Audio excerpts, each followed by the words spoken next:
This is Case Closed, crime stories from the golden age of radio. Welcome back to Case Closed. I've got another hour of old-time radio crime for you this week, beginning with The Adventures of Sam Spade. We'll hear the Adam Figg Caper from October 5th, 1947.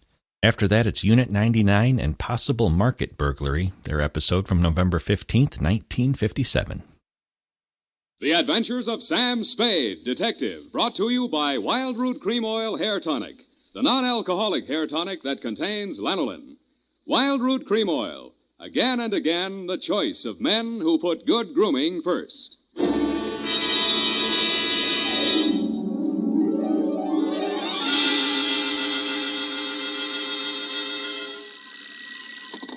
Sam Spade Detective Agency. Me, sweetheart. Oh, Sam, I got it. Got what, my pet? A bank book, Sam. Well, you must advertise in the Lost and Found right away, Effie, and find the owner. There might be sickness in the family. Oh, but it's your bank book, Sam. What? Uh-huh, it has your name on it. Samuel Spade, account number 4. It's a forgery. Somebody's trying to pin something on me. Lock it up and don't touch it until I get there. Oh, all right. Did you make a lot of money on this one, too? Got the check right in my pocket, $500. Oh, Sam, we're making more money than a movie star. Well, almost. And all honestly, too.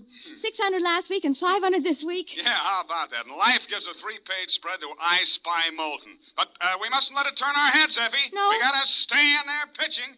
I'll be right down to pitch my report on the Adam Figg Caper.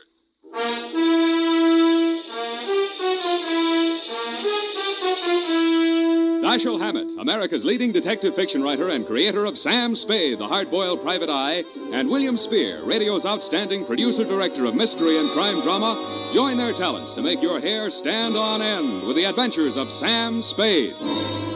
Presented by the makers of Wild Root Cream Oil for the hair. You've heard the saying, you never know until you try. Well, you'll never know how handsome your hair can look until you try Wild Root Cream Oil. See for yourself how neatly and naturally Wild Root Cream Oil grooms your hair.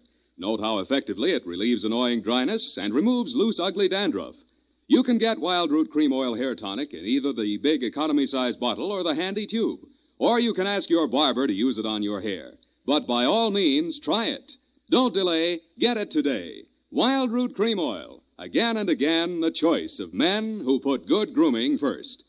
And now, with Howard Duff starring as Spade, Wild Root brings to the air the greatest private detective of them all in The Adventures of Sam Spade.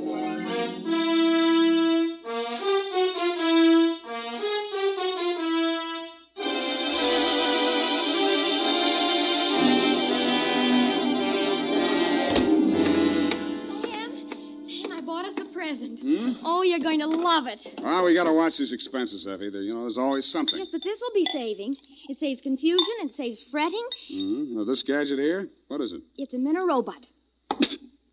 A what-a-bot? It's for busy men like yourself, Sam, so you don't have to burden your mind with petty details. You see, it has this dial on it, right here. And you drop these little cards in this slot. Mm-hmm. You don't have to worry about that. That's for me to take care of. Oh, good. Then, when you come into the office, and supposing you have an appointment with Mr. Jones at 2 o'clock, and you forgot about it, you just dial 2 o'clock, and the little card pops out. And it says Mr. Jones on it. How do I remember to dial 2 o'clock? Oh. Well, maybe it's in the instruction book. But anyway, now go ahead, Sam, please. The card's right in there. Now, dial 2 o'clock. Go on, Sam. Let's see. Just like a telephone, Sam.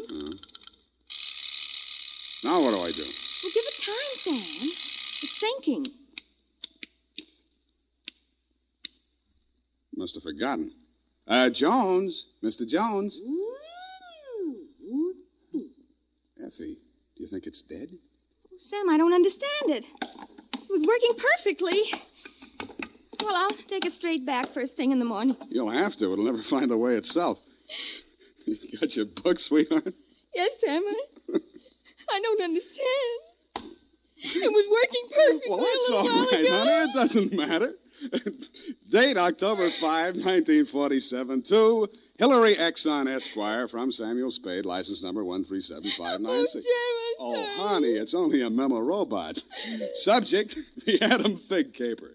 Dear Mr. Exxon, October 2nd in San Francisco was one of those days that you see blown off the calendar by a gust of wind in the movies to denote the time is passing.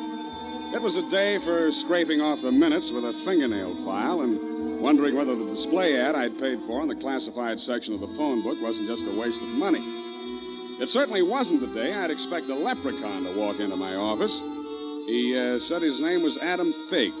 He said he was the butler at Exxon Manor in Los Nidos. The limousine, Mr. Spade, is waiting to take you away. We mustn't keep them waiting, must we? Of course we mustn't. Who mustn't we? Why, Mr. Hillary, of course, sir. Oh, Mr. Hillary. And old Mr. Exxon. The old gentleman is very ill. Dr. Feige's office is down the hall. Turn to your right, second door. Well, I assure you, sir, that Mr. Exxon is the best of medical care. Your duty will be simple, to prevent his death.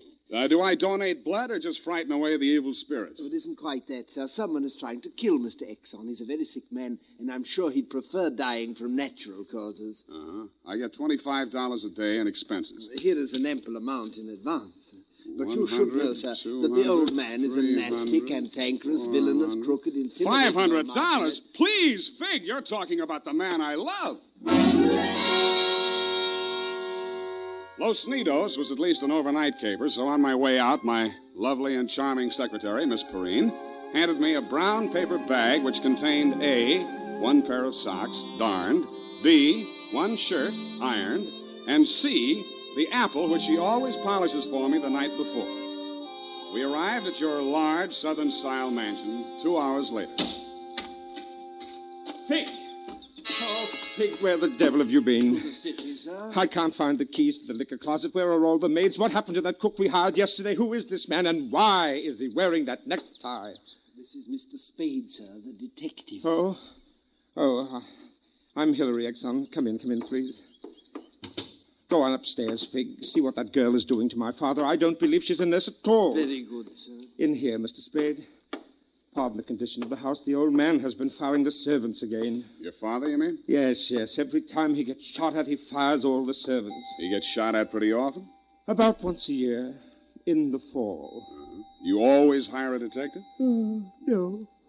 Oh, dear. I'm not keeping you up, am I? No, excuse me, please. It's much worse this time. I can't get any sleep. Guns going off in the middle of the night. The whole household disturbed. When and where was he last shot at? Yesterday morning at about 1:30. I dug the bullet out of the woodwork myself, a .38 caliber, embedded in the door frame that leads to Miss Kaywood's room. That's his nurse. Was she with him at the time? No, Dad sleeps like a baby, full of sedatives. She sees to that. Shot come from outside? Yes, but we found nobody on the grounds. No traces of anybody. I don't know whether Dad knows who shot at him or not. He's such a closed-mouthed old devil. You don't care very much for your father, do you? To be frank, Mr. Spade, if hating weren't such an effort, I would despise him. He is without a doubt... Well, listen. Get out of here! There, that's just a sample. Well, come on, let's see what's eating him now. Get out! Talk to me like that. I tell you, I won't stand for it. Well, you don't have to stand for it. Take that silly painted face out of my sight. Don't you dare to. Get out! I'm quitting. I'm quitting, Mr. Exxon. I can't stand it another minute. Yelling, screaming, throwing things at You must have done something to set him off. But I didn't, I tell you. I didn't. This is Mr. Spade, Miss Kaywood. Oh, a detective? Will it make you happier to know that I'm a private detective, Miss Kaywood? Well, Mr. Spade, I only hope you can prevent a murder. If there's any way at all that I can help, Thanks. I'll see you downstairs after I've talked to the old man. You'd better go in alone, Spade. Oh, Miss Kaywood, do you have a throat spray downstairs? I seem to be congested. Oh, go away. Go away! Go away! Oh, well, wasting ammunition. Who are you? If you're a total stranger, come on in. Well, don't be afraid, son. Come on over where I can look at you. It's hard to keep my eyes open. Oh, I mustn't do that. Oh, so you're the detective, eh? That's right, Pop. If you want to take a little nap or something, I'll come back later. What did I say just now? Come back later? No. There's no reason for you to come back later. I'll say everything I have to say right now. The shot woke me. I didn't see anything. I don't know anything. I've got a million enemies. I can't remember the names of any of them. Why don't you try to remember? I could have them checked. You're wasting your time, Sonny. In my day, I've wiped out 100 men, and I'll outlive anybody who's gunning for me now. You must be proud of your past, huh? Proud?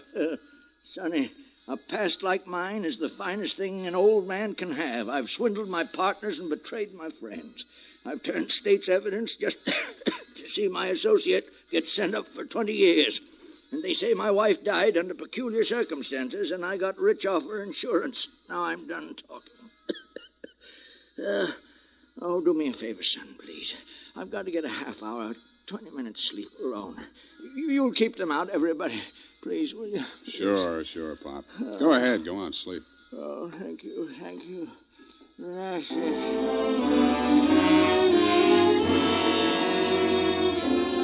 He closed his eyes, rolled over, and fell into a heavy sleep. I stood there a moment, looking down at the frail, wasted old body. Then I cased the room. In digging the bullet out of the door, Hillary had done a good job of ruining any chance there might have been of proving the direction it had come from. I strolled out on the balcony. It was a pretty night. I lit a cigarette and took it in. Then I heard a door open and close softly behind me. Nurse Kaywood was at your father's bedside. She was filling a hypodermic from a small vial of bluish liquid. He didn't awaken when she jabbed it into his arm. Then she saw me standing in the doorway.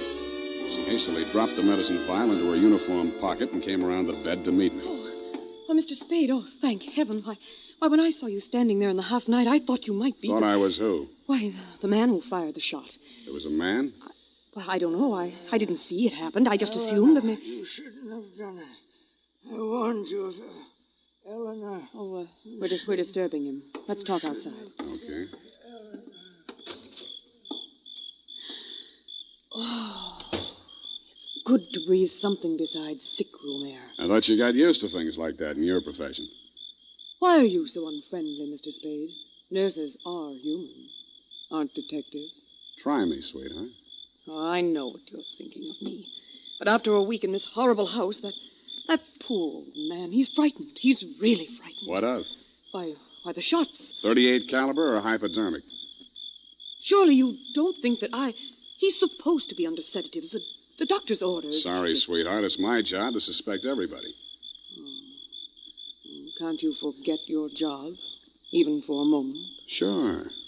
If you don't mind the fact that I know you're a liar, that I'd make book you didn't come here primarily as a nurse, and what's worse, your act's not even convincing. Oh. Is it that bad, Sam? Yeah. Almost bad enough to be good. Come here. Oh, I hate you.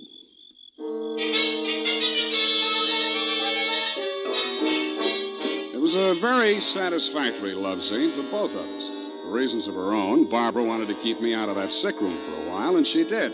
For reasons of my own, I wanted to get that medicine vial out of her uniform pocket, and I did. Then, as suddenly as we had fallen into love, we fell out again. After she'd gone to her room, I went back to my sentry duty around the house. Under a light on the front veranda, I examined the bottle from which Barbara had taken the injection for your father. It was labeled sodium thanatol and had been dispensed by a firm called Ibis Chemicals Limited in Cairo, Egypt. The scream filled the house, high and frenzied. I started running toward Barbara Kaywood's room. I slammed the terrace door open and found the light switch. Barbara was sitting upright in the center of a bed. Her face jerked up so abruptly that it seemed her neck had snapped. She clutched both hands to her chest and fell face down among the bedclothes, staining them with her blood.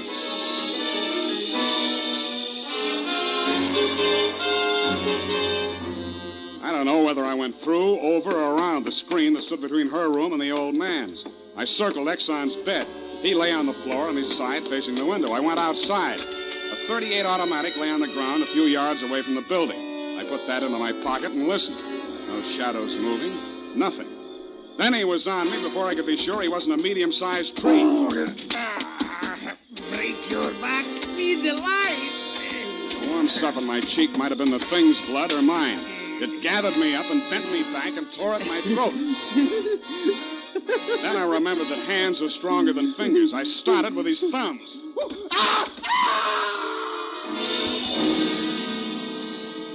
He lay there for a moment, then his huge body began to twitch. He was holding his fingers and sobbing like a baby. I pulled him up to his feet, poked him in the back with the flat of my hand. I followed him through an opening in the hedges and down a long, pitch-dark lane toward the lights of a squat brick house set on the top of a slight rise.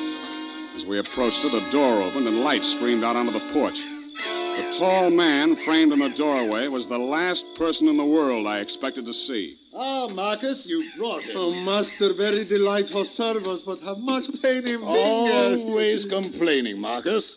Welcome, Mr. Spade. Come in, my dear fellow. Come in. I've been expecting you. Family fortune by blackmailing me. And if you don't remit, Exxon could have you booked for forgery, blackmail, definition of character. Oh, my dear fellow, please. This is most painful. But if I had but the original letter, I could destroy it and go back to the Felt. Ah, the Felt. What happened to it? That Figg, that stinker stole it. He burgled my home. Are you taking pot shots at old Exxon? Well, don't be a fool, man. I want Exxon to stay alive. I must find out some part of his life which will have an exchange value that will cancel out what he has on me. By the way, old thing, you met Miss Kaywood. Mm-hmm. At the present moment, she's milking me for $150 a day. Oh? She's supposed to goad the old man, by whatever means necessary, into talking about his past. And that information she is to bring to me. Well, that ought to be easy. Exxon brags about his past. Now, so far, I've learned that Hilary Exxon stole 2 heifers at a livestock show in Abilene in 1906. I feel for you, Captain. That wouldn't get much on the current market, would it? My dear fellow, I've a proposition to make to you. Should you ferret out anything that would be of value to me, I'll reward you handsomely. Well, maybe something can be arranged, Captain. Good, excellent. May I have your word on that? Well, there isn't much time, Captain. I'd better trot on back. I'll show you to the door, sir. And let me warn you, Mr. Spade, for your own good, should you ever hear the thrum of Ivor's wings, run, flee. I assured him that I would heed his warning, bade him good night, and started back down the lane in the direction of Action Manor. Business was going on as usual. There were no shots this time, only the scream. When I got to Barbara's room, you and Adam were standing at her bedside trying to quiet her down. Well, Mr. Spade, is this the way you guard the house against intruders? Where have you been? Ask Adam. What does he mean by that, Figg? I'm sure I don't know, sir. I've not left the house, sir. What happened here? Oh, she woke up screaming. She said someone had come into the room and torn off her bandages. A nightmare, of course. Please, I want to talk to Mr. Spade alone. Oh, please go. Adam, you go too. Please, Hillary, you go too. Good. Some questions I want to ask you, sweetheart, alone. Oh, but look here, Spade, look here. She just had a terrific shock. She shouldn't be questioned. The code of detective transcends that of the medical, Mr. Hillary. Perhaps he should have a few minutes alone with Miss Kaywood. Oh, very well, Figg. I suppose you know best. Remember what the doctor said, Miss Barbara. Not too much exertion. What happened, Barbara? Well, it could have been a dream. Somebody was standing over me in the darkness and peering down at me. And then he started to rip off my bandages, and I screamed. And when Figg came into the room and he turned on the lights, he was gone. It could have been a dream, Sam, and I could have been clawing at the bandages myself in my sleep. But you weren't. It wasn't a dream. I've been talking to Captain Sherry. And then I thought... Oh, well, how much do you know? That you've been feeding the old man truth serum to get him to talk in his sleep. Oh. How much talking has he done? Well, plenty. How much you told Sherry? Well, just as little as possible. Why? Because, Sam, if we can keep that old man alive and out of jail long enough to sell what we know to Sherry for what it's really worth, we'd be fools not to do it. What makes you so sure you'll stay alive long enough to collect, sweetheart? Well, because you're going to help me, aren't you, Sam?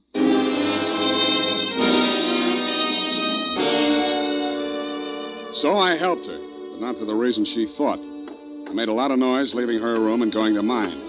Going back, I didn't wear any shoes. I slipped into a clothes press in her room so quietly that even she didn't hear me.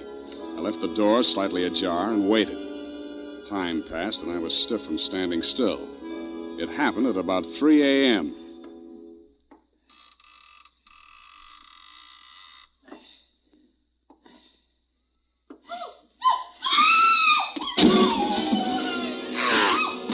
Crazy, feverish glare of his eyes told me that the threat of the gun in my hands meant nothing to him. I jumped to his side, twisted the knife away from him, picked him up in my arms, and carried him, kicking, clawing, and swearing, back to his bed. He lay there, breathing hard. Then he smiled. You're a smart one, Sonny. You had me figured out the first time you came in here, didn't you? Not quite, Mr. Exxon. The gun under your window was the clincher. That gun? Sure. I had it under my pillow all the time. I got tired of shooting into door frames. Look, you're dying, Mr. Exxon. There's no use trying to make up stories now. You're right, Sonny. I knew that nurse would sit up in bed after I fired tonight. And then I let her have it right through the screen. Why? You know why well enough. She was doping me up, sneaking in here at night, listening to what I was babbling about. Maybe you weren't saying anything important, Mr. Exxon. I might have, Sonny. I might have. 14 years ago, I killed my wife. I wanted to carry the secret to my grave.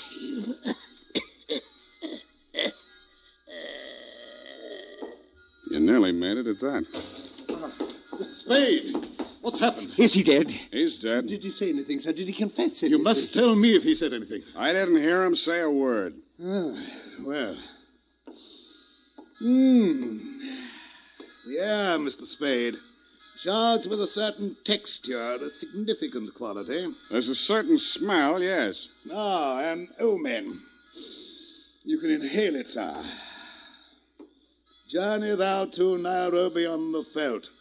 Tarry 7 days, and you will collect the fabulous golden skull of Wizami, king of the Bojamas. Aha! Marcus! Yes, master. Unhook the hooker. Pack the marmalade. We are off to the veldt.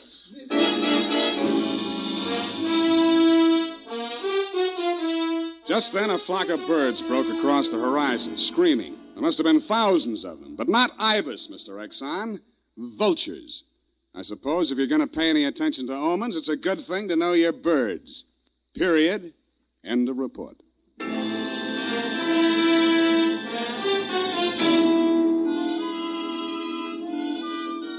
Right now, I have something to say to every man who doesn't use a hair tonic, to every man who says I don't believe in it or I don't need it. That all depends on what you mean when you say hair tonic. If you mean the old-fashioned greasy kind that leaves your hair smelling like a perfume factory, you're absolutely right. But remember, Wild Root Cream Oil Hair Tonic is nothing like that. Wild Root Cream Oil is an entirely new kind of hair grooming preparation. There's not a drop of alcohol in Wild Root Cream Oil, and it contains soothing lanolin that's like the oil of your skin. Most important, Wild Root Cream Oil grooms your hair the right way, neatly and naturally, never leaves your hair sticky or greasy. Get the big economy-size bottle and the handy new tube that's economical, easy to pack when you travel, and grand for the bathroom cabinet. Don't delay. Get it today. Wild Root Cream Oil Hair Tonic.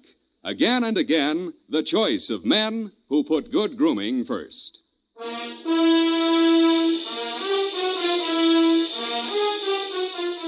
Well, Effie, Sam, the memo robot works after all. I told you it would. Yeah, it just takes a little time, sweetheart. Oh, read the card, Sam. Now, you see? You'd know you were supposed to see Mr. Jones at 2 o'clock. Isn't it wonderful? Well, this card doesn't even mention Jones. Huh? What does it say, Sam? Well, it says, journey thou to Friskin's drugstore, wager $5 on Ira W. in the 3rd at Belmont Park. Oh, Sam, it's psychic. Tarry but a moment. Yes? Thou wilt lose $5. Oh, good night, Sam. Good night, sweetheart.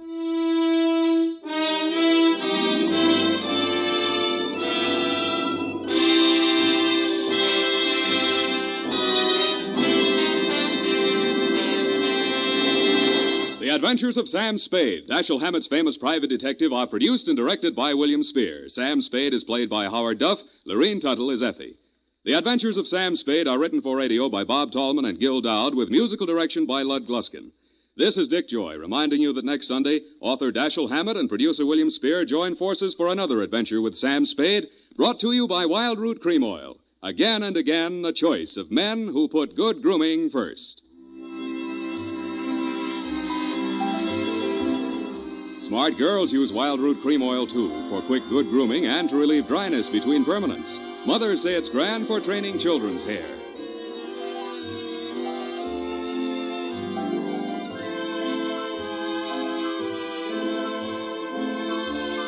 This is CBS, the Columbia Broadcasting System.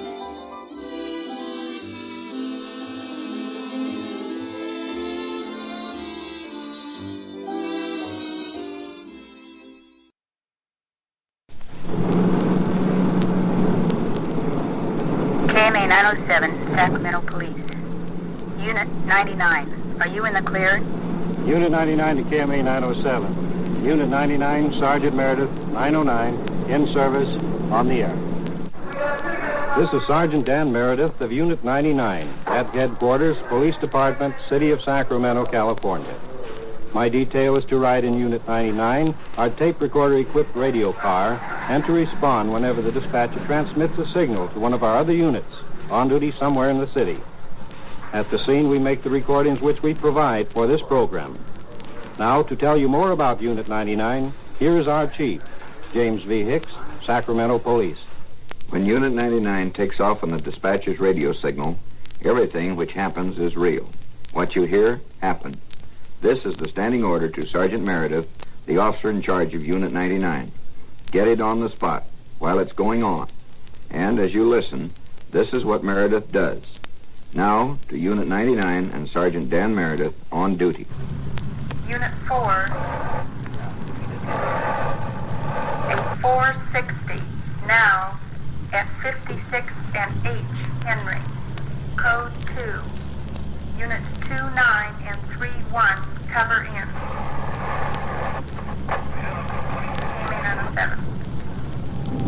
A possible burglary in progress at the market on 56 and 8th Street. We're opposite 56th Street on Folsom, not too far away. We better cover in. Other units are covering in also.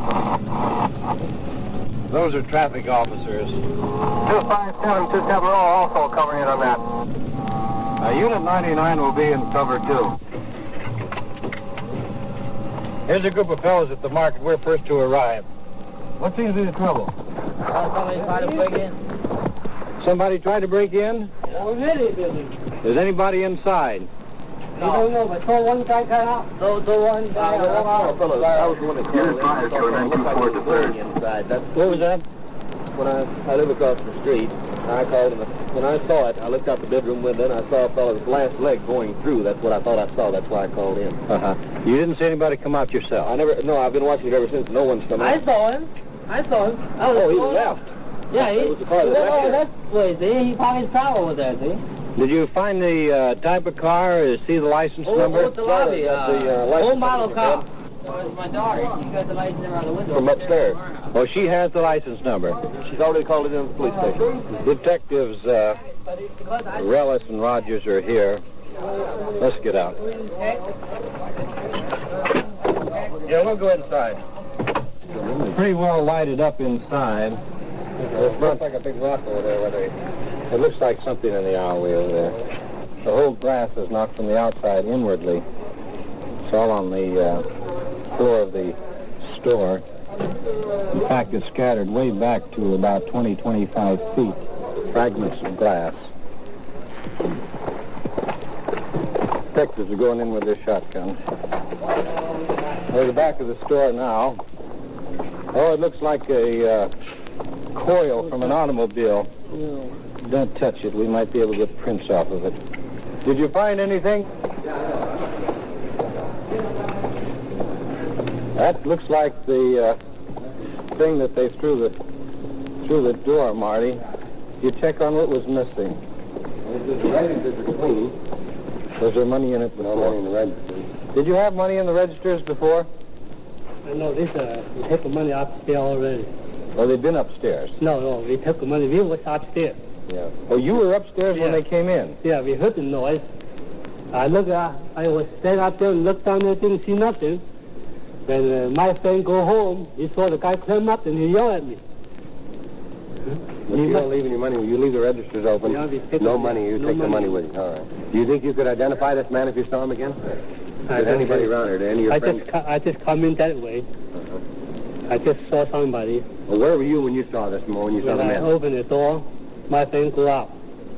And he just hit the wire, make a noise. I looked back. I saw the guy just go right up there, call everybody down. But then my friend outside, same time he called me. Yeah. He saw a man go out this way. Saw the man leave. Yeah. Those glass edges there, Rogers, is there any blood or anything? No, it doesn't indicate any blood at all. It's a small opening. Well, we're going to check. We'll talk to the girl that saw they got the license number, saw the car, too. We'll see if we can get them. Let's see, who saw the car? Me. What kind of a car was it? Did you notice? Tan coupe. I don't know what kind of Ford or any kind of that, but I know it was a tannish color and it was, one of those short kind of coupes, I guess. Coupe? What you call it. Couldn't have been a convertible or anything. Coupe? No, it wasn't a convertible. And coupe. Would you know the car, a similar type car if you saw it again? Oh, yes. You'd know it, huh? What was that license number? You got the license number, didn't you? Let's see, I know I told somebody AKR 521. You can identify this person if you see him again. Well, I mean, I didn't see, the whole person, but I know he's tall, and he had a white coat on, and he looked like he had real dark hair. It might have been black. Mm-hmm. And I didn't see the full face of him, How was he dressed? He had a white, like you see druggists wear when they work in a thing, except it hung down to here. And it looked like he had blue pants on. They were a little ragged at the bottom. I mean, they looked like it. In which direction did he go? Well, I saw him head that way. Okay, thanks. Let's go outside, Roger. Can I talk to you outside? Thanks. Thanks very much. We've got the other detective checking over the address of the car where it's registered. I don't know what they've accomplished over there yet. We'll have to check with them. Rose and Rogers, you want to go over that address?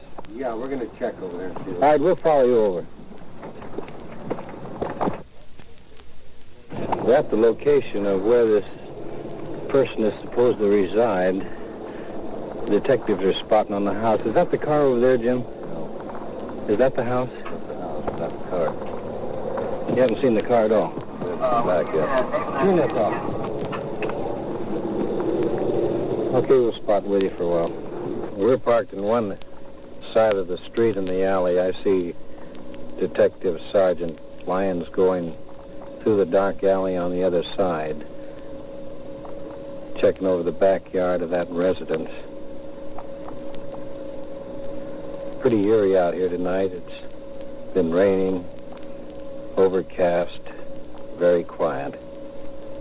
Here comes Sergeant Lyons. Yeah, Jim? I think we're going to go over and knock on the doors. Yeah. Keep your eyes peeled. Okay, Jim.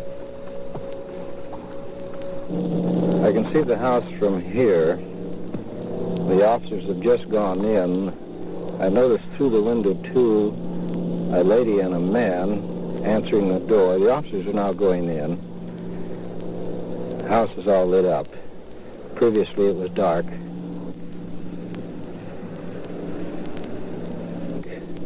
Lights had gone on in the back of the house.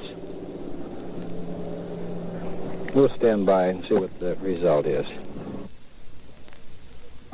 The transmission just came in that car that we're looking for is reported stolen. The detectives have been in the house for about 15 minutes. They're coming out now. We'll get the full story. I guess the car was stolen from here. When? Sometime after 5 o'clock last night. Well, I guess this isn't the place, then. No.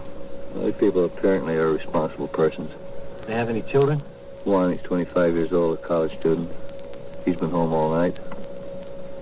Well, it makes it a little tougher. Right. A police department, like any governmental or commercial organization, has a certain number of man-hours with which to function. This case was an example of how those man-hours can be wasted. I'm referring to the time the officer spent spotting the address to which the getaway car was registered. The car had been stolen 24 hours earlier, but had not been reported. A prompt report of any stolen property enables your police department to work more efficiently. In this case, it might have prevented the break-in and most certainly would have saved the hours which were wasted on the spot. Unit 6. That man is supposed to be returning to the house on Santa Ynez Way. He has a .38 caliber revolver and says he is going to cause trouble. Stand by. but remain 909. Roger, 6. That was the second call for Unit 6 on that case. Evidently, this man has been having trouble with his family. He's bad frame of mind, considered dangerous for that 38. We better go over and help out if we can. KMA 907 to all units. Be on the lookout for a 1956 Cadillac, 4 doors, yellow color with a light top. The driver is 5 feet 11, 200 pounds, wearing a white shirt and gray pants. He is armed and considered dangerous. KMA 907. That was an all-unit broadcast, giving the description of the car and the description also of the man. We're out around East Sacramento now. We'll cruise the area, see what we can find.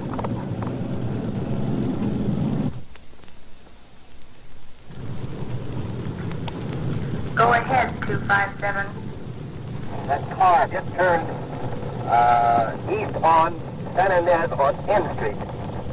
Have the car there, stand by, and maybe you better get another car out here. I'll check it and see if I can give you any further information. That's Detective Rogers. He's working alone tonight. We better get back here and help him out. Go ahead, 257. He's going towards, he's on San Ynez, between Folsom and N Street. If the car will come out of the driveway there, they probably can approach him from the north end, and I'll be on the south side, on San Ynez Way. Unit 6, the man has left his car and is walking on Santa Ynez Way toward the house. KMA 907.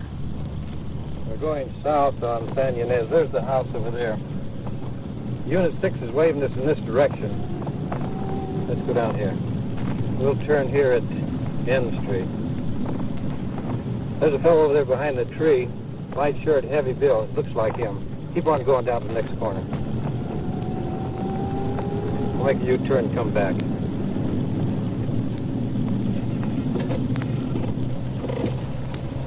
Be prepared.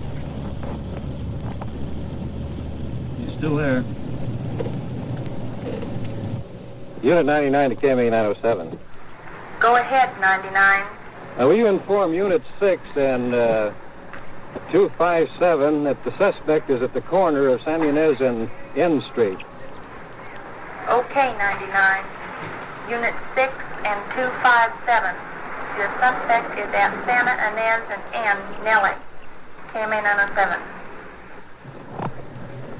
Let's go down.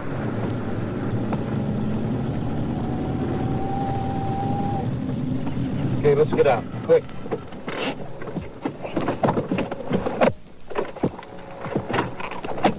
Now, he was just here. Let's go on down toward the corner. He's either down around the corner or through the hedge. Hey, the officers down there have someone. Looks like him.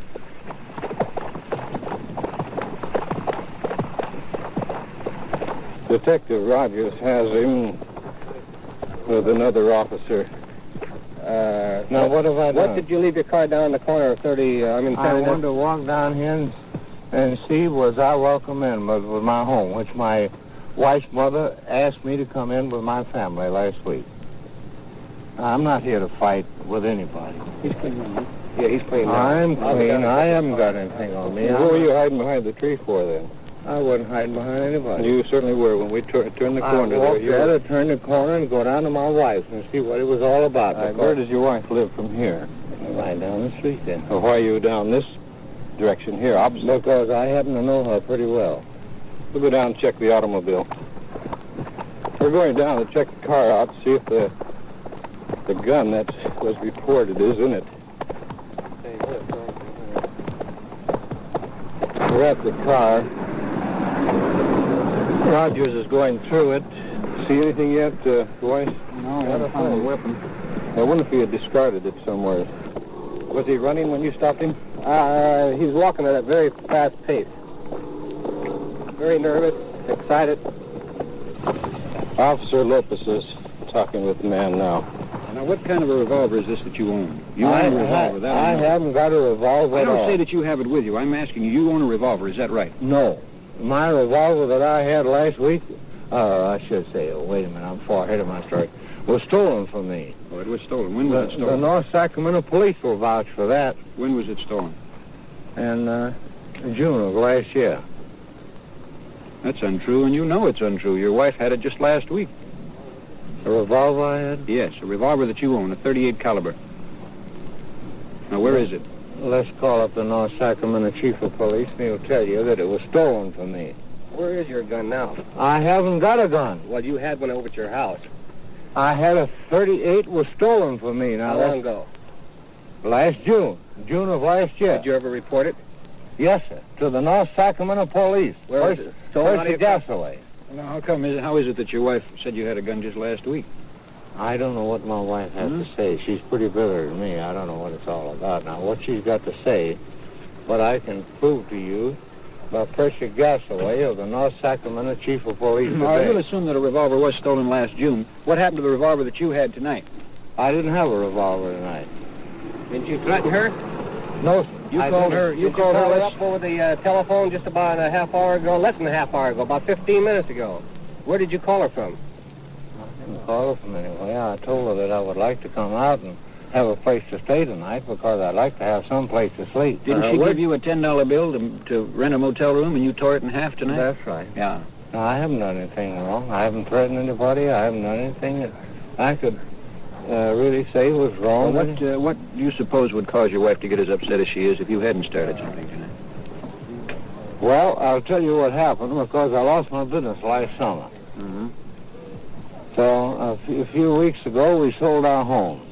Well, what caused this trouble tonight, though? What would cause your wife to become afraid of you to the point where she felt it necessary to call the police? We're going to take a walk up there. All right. I don't know what would cause that. Why don't you ask her that? But I'm trying to tell you that this afternoon, I got a little check of $9.60. And I took it out and bought food for her and the kids and her mother and so forth. And this is the 5th day I went without a mouthful of food in my mouth. You mean to tell me that you haven't eaten for 5 days? I haven't eaten. Now listen, I want one more time I'm going to ask you, what brought about this episode tonight? Where your wife found it necessary to call the police because of fear of her own and the children's lives? Because, what do you mean, my children's life? I love my children more than anything in the world. Answer the question, will you, please? All right, now I'm answering it. I went out this afternoon on a $9.60 check that I had and bought meat and groceries of all kinds to take home to her and cook me a meal. When time comes, she didn't cook me nothing. Well, just one more question, and we'll stop this. Why did you find it necessary, if you were going to visit your wife on a friendly basis, why did you find it necessary to park a block and a half away from the house? Because I saw you fellows down there and I knew who I had it. You didn't see anybody down here. Yeah, there was no police car down there. She had me arrested about 3 years ago for no reason at all. And isn't it a fact that the police were out at your house this afternoon on a call? I don't know. Oh, you were there. You knew about it. Because that's when she gave you the $10, isn't it? Out at my house this afternoon? Yes. No, that's news to me. I'll be truthful with that, officer. Let's go back to the house and talk to the woman. The officers are at the door now. The lady's just come down. What was his reaction? Well, he states he does not have a gun. So. He doesn't have it. He left with it and threatened us.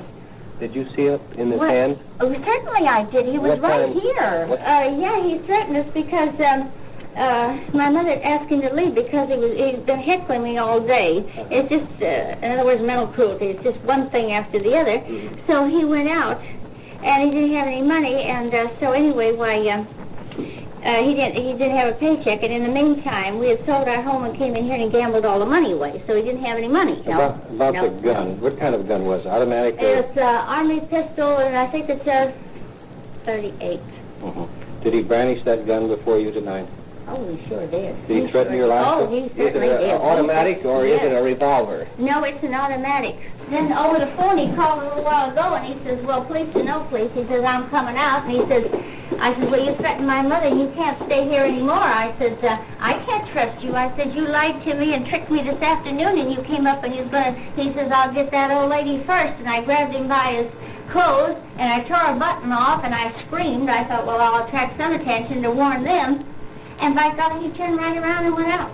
I wrapped the gun in a piece of paper. And I says, well, get rid of this gun. I don't want it anyway. Did he wrap it in a piece of paper? I did. And give it to him? Yes, because I didn't want the neighbors to see it. Was that gun loaded in? Yes. What do you want done with your husband? Well, gee, I don't think I'll call my attorney.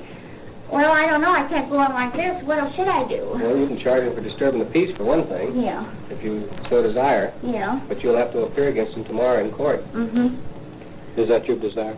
I don't know what to do, because if I do, then he's going to really give me trouble, too. What do you think, Mother?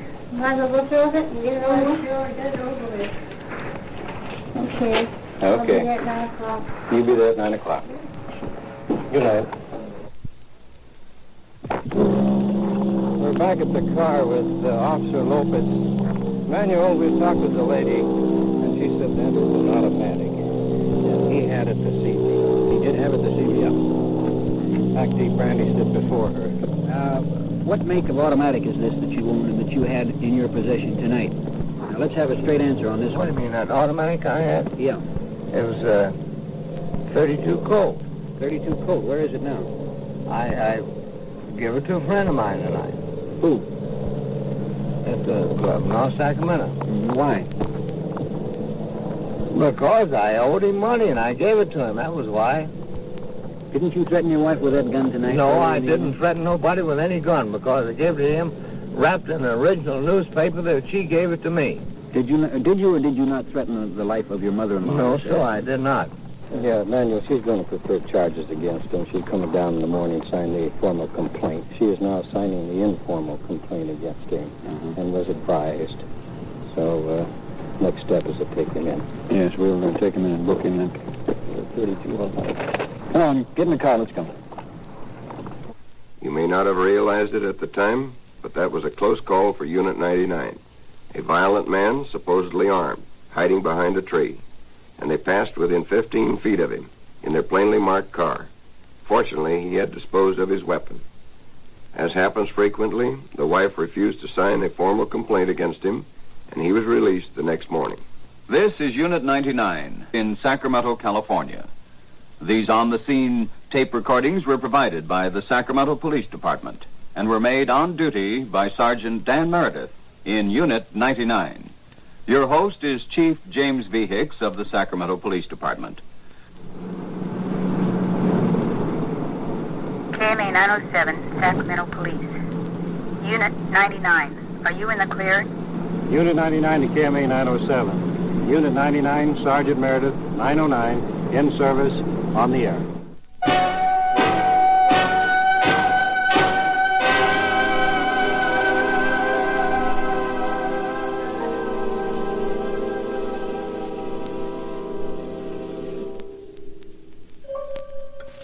Unit 99 has come to you through the worldwide facilities of the United States Armed Forces Radio and Television Service.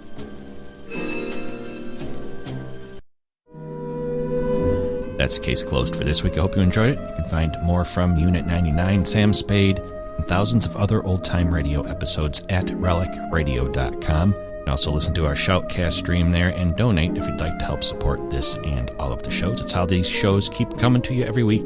To those who have helped out, thanks for joining me today. Be back next Wednesday with another hour of Case Closed.